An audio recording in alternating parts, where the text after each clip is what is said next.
আজকে আমরা যে বিষয়টা নিয়ে আলোচনা করব সেটা বেশ আকর্ষণীয়। একটা পুরনো লেখা থেকে নেওয়া, শিরোনাম হল মনোবল দ্বারা রোগ নিবারণ।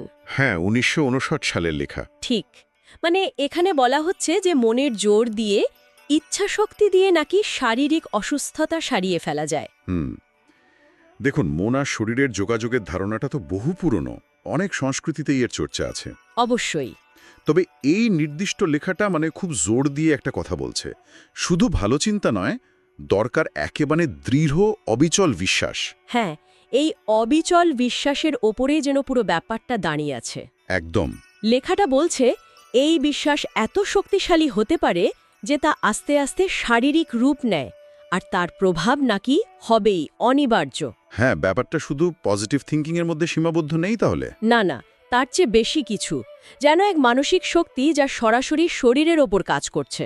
আসলে এখানে বিশ্বাসের প্রকৃতিটা খুব গুরুত্বপূর্ণ।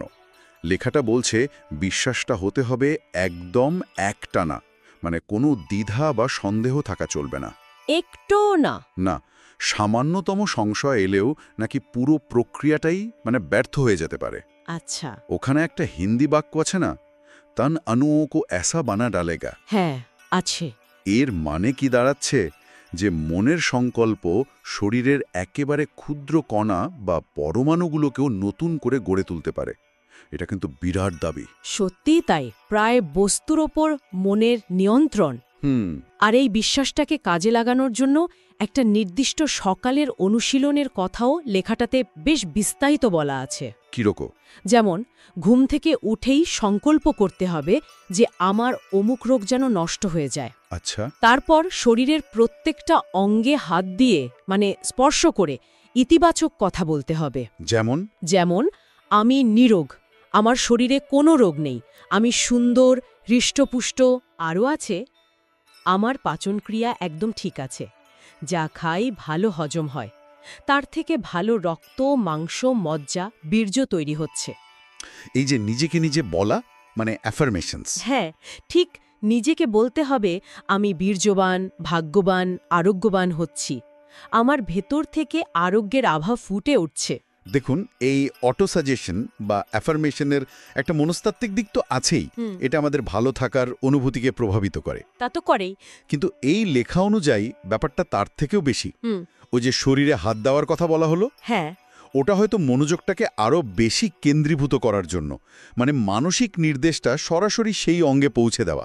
সেটা প্রতীকীয় হতে পারে, আবার হয়তো লেখক আক্ষরিক অর্থেই বোঝাতে চেয়েছেন। হতে পারে সেই তন অনুয়ক বানা দালেগা ধারণারই একটা প্রায়োগিক দিক আর কি। ঠিক। আর এর ফলাফল, লেখাটা বলছে এর ফলে শরীরে নাকি এক বিশেষ আভা, বিলক্ষণ ঝলক দেখা দেবে। বাহ।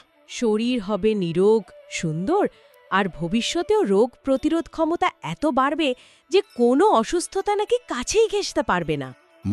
সম্পূর্ণ সুস্থতা এবং ভবিষ্যতের সুরক্ষা। হ্যাঁ, তেমনটাই দাবি। তবে সবচেয়ে বড় শর্ত একটাই, যেটা বারবার মনে করিয়ে দেওয়া হয়েছে। বিশ্বাস।